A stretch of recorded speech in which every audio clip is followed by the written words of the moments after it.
Big Hard Books and Classics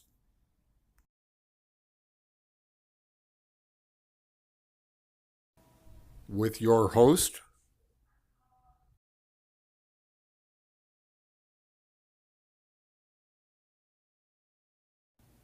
Alan Mahan.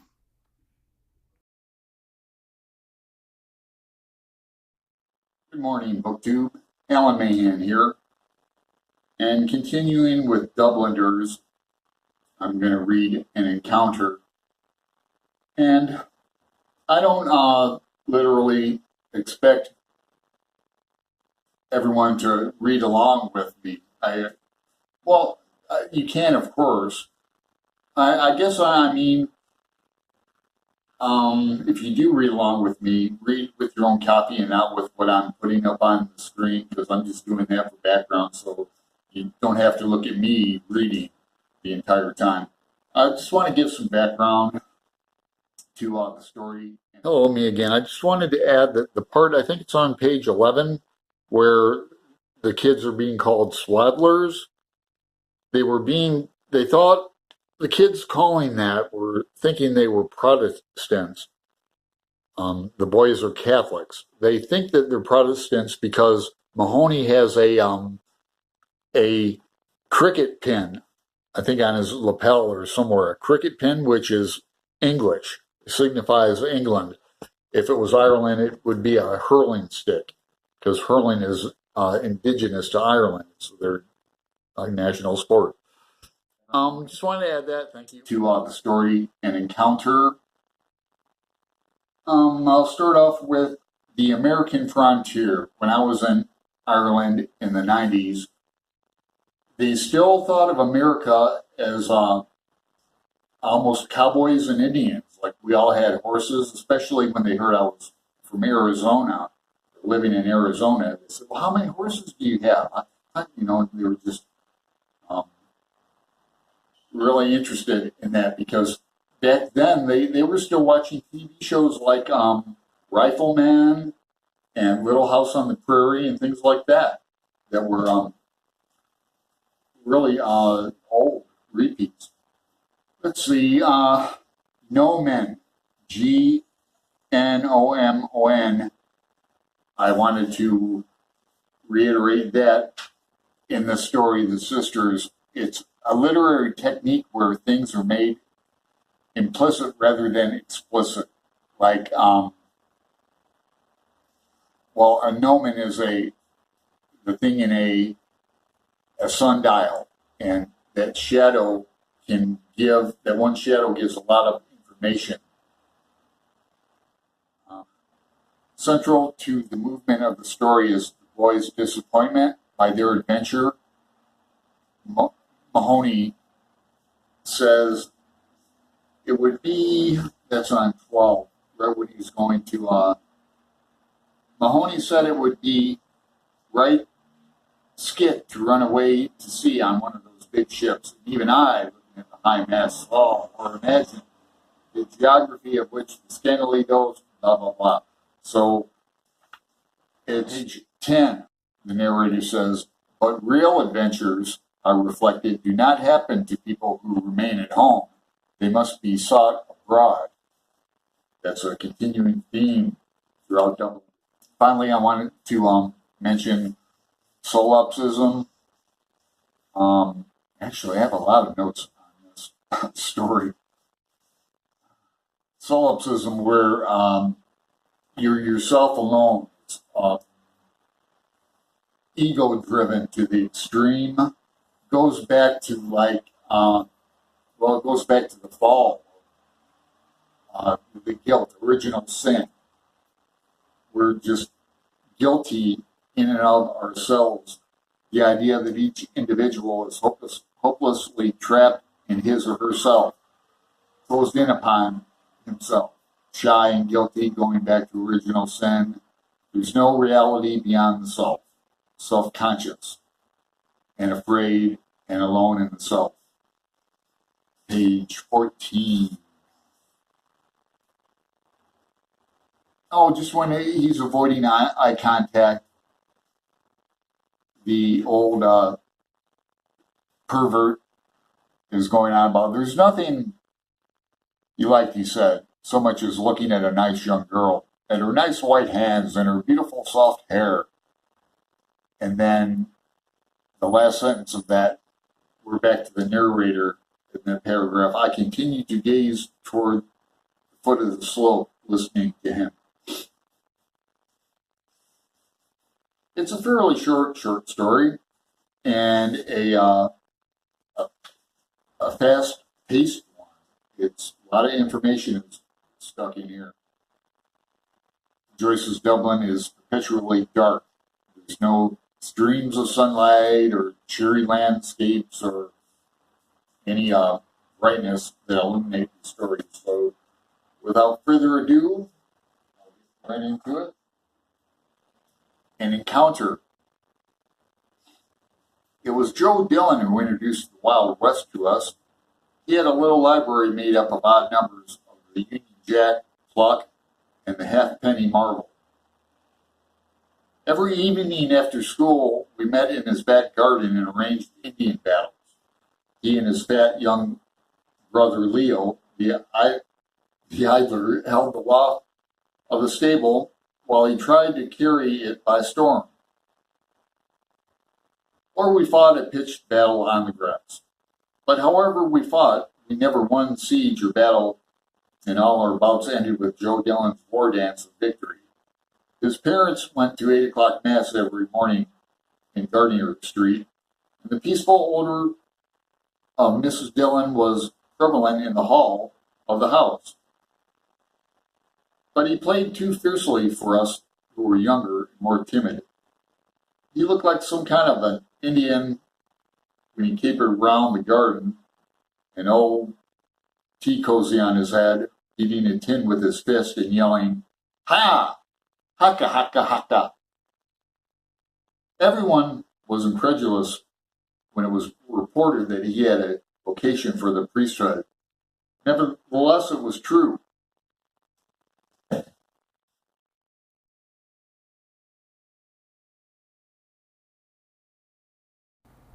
A spirit of unruly diffused itself among us, and under its influence, differences of culture and constitution were waived.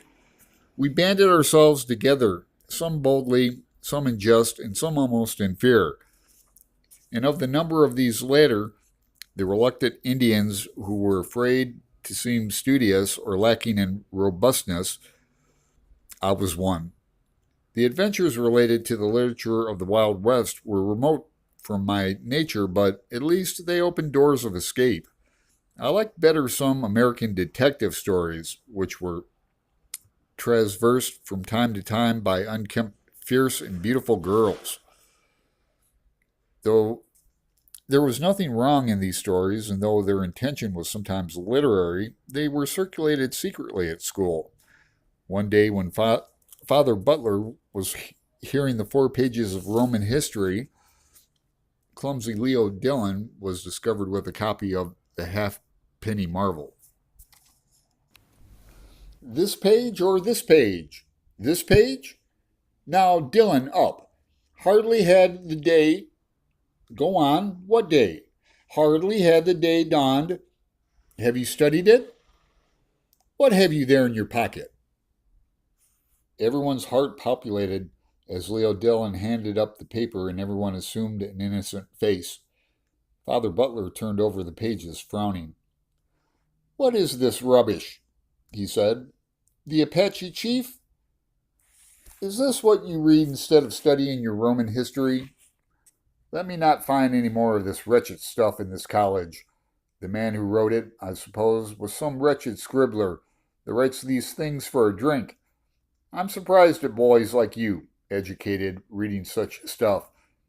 I could understand it if you were national school boys. Now, Dillon, I advise you strongly. Get at your work, or...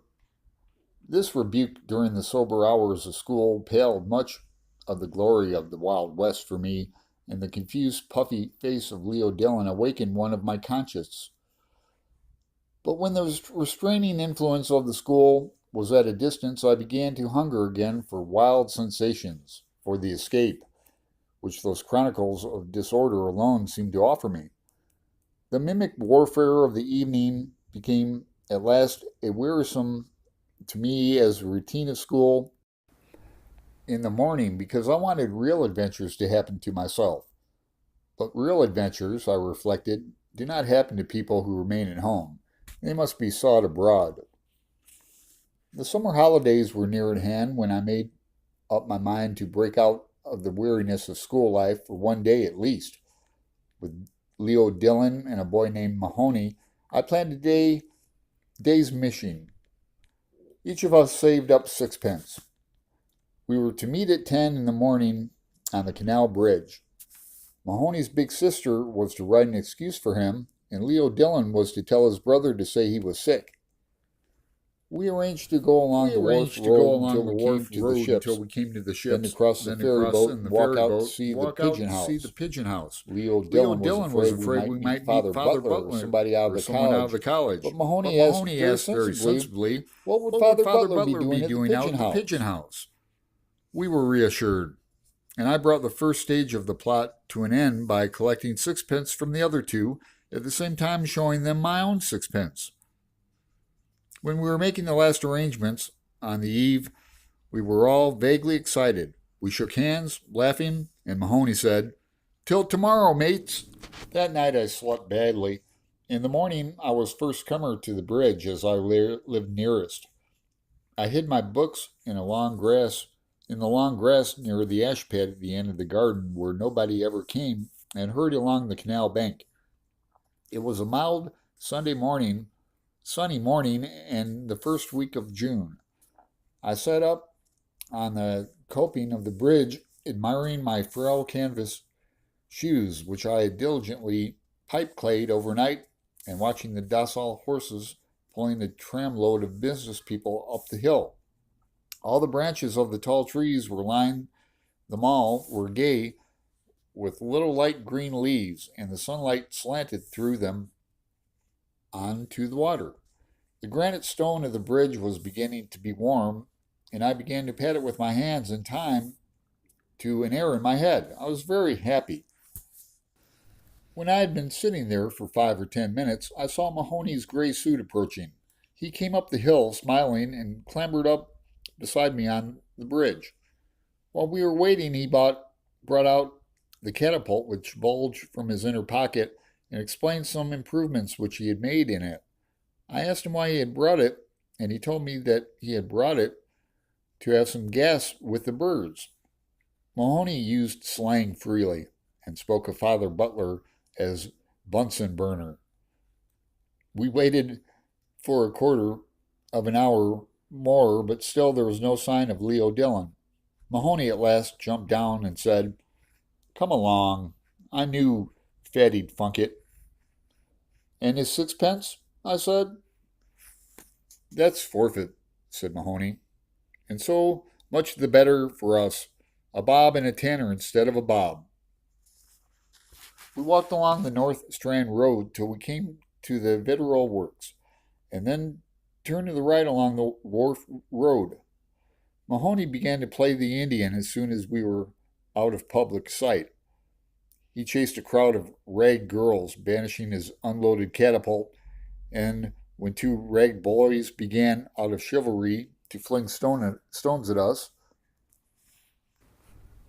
he chased a crowd of rag girls, banishing his unloaded catapult, and when two ragged boys began, out of chivalry, to fling stones at us, he proposed that we should charge them.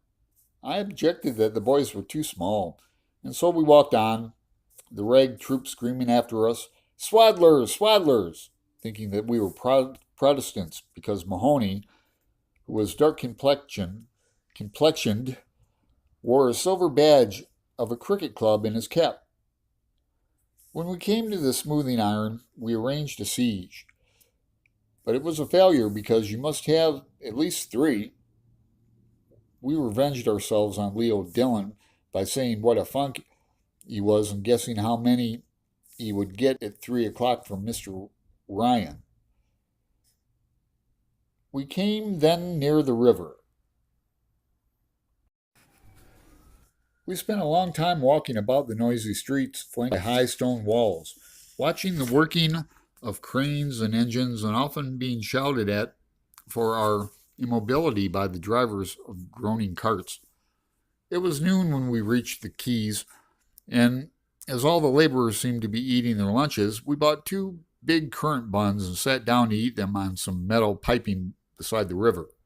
We pleased ourselves with the spectacle of Dublin's commerce, the barges signaling from far away by their curls of woolly smoke, the brown fishing fleet beyond Ring's End, the big white sailing vessel which was being discharged on the opposite quay.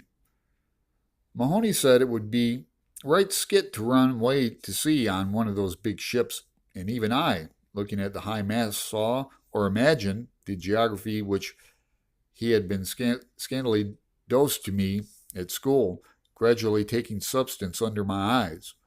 School and home seemed to recede from us, and their influence upon us seemed to wane. We crossed the Liffey on a ferry boat, paying our toll to be transported in the company of two laborers and a little Jew with a bag. We were serious to the point of solemnity, but once during the short voyage our eyes met and we laughed. When we landed, we watched the discharging of the graceful three-master which we had observed from the other quay. Some bystanders said that she was a Norwegian vessel. I went to the stern and tried to decipher the legend upon it, but failing to do so, I came back and examined the foreign sailors to see had any of them green eyes, for I had some confused notion. The sailors' eyes were blue and gray, or even black. The only sailor whose eyes could have been called green was a tall man who amused the crowd on the quay by calling out cheerfully every time the planks fell, "All right! All right!" When we were tired of this sight, we wandered slowly into Ring's End. The day had grown sultry, and in the windows of the grocer's shops, musty biscuits lay bleaching. We bought some biscuits and chocolate, which we ate studiously, and we wandered through the squalid streets where the families of the fishermen lived. We could find no dairy, and so we went into a husker shop and bought a bottle of raspberry lemonade each. Refreshed by this, Mahoney chased a cat down a lane, but the cat escaped into a wide field. We both felt rather tired, and when we reached the field, we made at once for a sloping bank over the ridge of which we could see the Dodder. It was too late, and we were too tired to carry out our project of visiting the pigeon house. We had to be home before 4 o'clock, lest our adventure should be discovered. Mahoney looked regrettably at his cat, and I had to suggest going home by train before he regained any cheerfulness. The sun went in behind some clouds and left us to our jaded thoughts and the crumbs of our provisions. There was nobody but ourselves in the field. When we had lain on the bank for some time without speaking, I saw a man approaching from the far end of the field. I watched him lazily as I chewed one of those green stems on which girls tell fortunes. He came along by the bank slowly. He walked with one hand upon his hip, and with the other hand he held a stick in which he tapped the turf lightly. He was shabbily dressed in a suit of greenish black and wore what we used to call a jerry hat with a high crown. He seemed to be fairly old, for his mustache was ashen gray. When he passed at our feet, he glanced up at us quickly and then continued his way. We followed him with our eyes and saw that when he was gone on for perhaps 50 paces, he turned about and began to retrace his steps. He walked toward us very slowly, always tapping the ground with his stick. So slowly I thought he was looking for something in the grass. He stopped when he came level with us and bade us good day. We answered him, and he sat down beside us on the slope slowly and with great care. He began to talk of the weather, saying that it would be a very hot summer, and adding that the seasons had changed greatly since he was a boy, a long time ago. He said that the happiest time of one's life was undoubtedly one's schoolboy days, and that he would give anything to be young again. While he expressed these sentiments, which bored us a little, we kept silent. Then he began to talk of school and of books. He asked us whether we had read the poetry of Thomas More, or the works of Sir Walter Scott or Lord Lytton. I pretended that I had read every book he mentioned, so that he'd say, "Ah, I can see you are a bookworm like myself." Now he added, pointing to Mahoney, who he was regarding us with open eyes, "He is different. He goes in for games." He said he had all Sir Walter Scott's works and all Lord Lytton's works at home and never tired of reading them. Of course, there were some of Lord Lytton's works which boys couldn't read. Mahoney asked why couldn't boys read them, a question which agitated and pained me because I was afraid the man would think I was as stupid as Mahoney. The man, however, only smiled. I say that I saw that he had great gaps in his mouth between his yellow teeth. Then he asked us which of us had the most sweethearts. Mahoney mentioned lightly that he had 3 toddies. The man asked me how many I had. I answered I had none. He did not believe me and said he was sure I must have one. I was silent. "Tell us," said Mahoney, pertly to the man, "how many have you yourself?" The man smiled as before and said that when he was our age, he had lots of sweethearts. "Every boy," he said, "has a little sweetheart." His attitude on this point struck me as strangely liberal in a man of his age. In my heart, I thought that what he said about boys and sweethearts was reasonable, but I disliked the words in his mouth, and I wondered why he shivered once or twice as if he feared something or felt a sudden chill. As he proceeded, I noticed that his accent was good. He began to speak to us about girls, saying what nice soft hair they had, and how soft their hands were, and how all girls were not so good as they seemed to be, if one only knew. There was nothing he liked, he said, so much as looking at a nice young girl, at her nice white hands and her beautiful soft hair. He gave me the impression that he was repeating something which he had learned by heart, or that, magnetized by some words of his own speech, his mind was slowly circling round and round in the same orbit. At times he spoke as if he were simply alluding to some fact that everybody knew, and at times he lowered his voice and spoke mysteriously as if he were telling us something secret.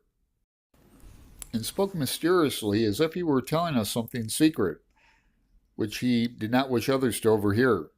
He repeated his phrases over and over again, varying them and surrounding them with his monotonous voice. I continued to gaze towards the foot of the slope, listening to him. After a long while, his monologue paused. He stood up slowly, saying that he had to leave us for a few minutes, and without changing the direction of my gaze, I saw him walking slowly away from us towards the end of the field. We remained silent when he had gone. After a silence of a few minutes, I heard Mahoney exclaim, "I say, look what he's doing." As I raised my eyes, Mahoney exclaimed again, "I say, he's a queer old josser." "In case he asks us our names," I said, "let you be Murphy and I'll be Smith." We said nothing further to each other. I was still considering whether I would go away or not when the man came back and sat down beside us again. Hardly had he sat down when Mahoney, catching sight of the cat which had escaped him, sprang up and peeled. The man and I watched the chase. The cat escaped once more, and Mahoney began to throw stones at the wall she had escaladed. Detesting from this, he began to wander about the far end of the field aimlessly. After an interval, the man spoke to me. He said that my friend was a very rough boy and asked, did he get whipped often at school? I was going to reply indignantly that we were not national schoolboys to be whipped, as he called it, but I remained silent. He began to speak on the subject of chastising boys. His mind, as if magnetized again by his speech, seemed to circle slowly round and round its new center. He said that when boys were that kind, they ought to be whipped, and well whipped. When a boy was rough and unruly, there was nothing would do him any good but a good sound whipping. A slap on the hand or a box on the ear was no good. What he wanted was to get a nice warm whipping. I was surprised at this sentiment and involuntarily glanced up at his face. As I did so, I met a gaze of a pair of bottle green eyes peering at me from under a twitching forehead. I turned my eyes away again. The man continued his monologue. He seemed to have forgotten his recent liberalism. He said that if ever he found a boy talking to girls or having a girl for a sweetheart, he would whip him and whip him. And that would teach him not to be talking to girls. And if a boy had a girl for a sweetheart and told lies about it, then he would give him such a whipping as no boy ever got in the world. He said there was nothing in this world he would like so well as that. He described to me how he would whip such a boy as if he were unfolding some elaborate mystery. He would love that, he said, better than anything in this world. And his voice, as he led me monotonously through the mystery, grew almost affectionate and seemed to plead with me that I should understand him. I waited till his monologue paused again, then I stood up abruptly. Lest I should betray my agitation, I delayed a few moments, pretending to fix my shoe properly, and then, saying that I was obliged to go, I bade him good day. I went up the slope calmly, but my heart was beating quickly with fear that he would seize me by the ankles. When I reached the top of the slope, I turned round and, without looking at him, called loudly across the field, "Murphy!" My voice had an accent of forced bravery in it. And as I was ashamed of my accent of forced bravery in it, I was ashamed of my paltry stratagem. I had to call the name again before Mahoney saw me and hallowed in answer. How my heart beat as he came running across the field to me. He ran as if to bring me aid, and I was penitent, for in my heart I had always despised him a little.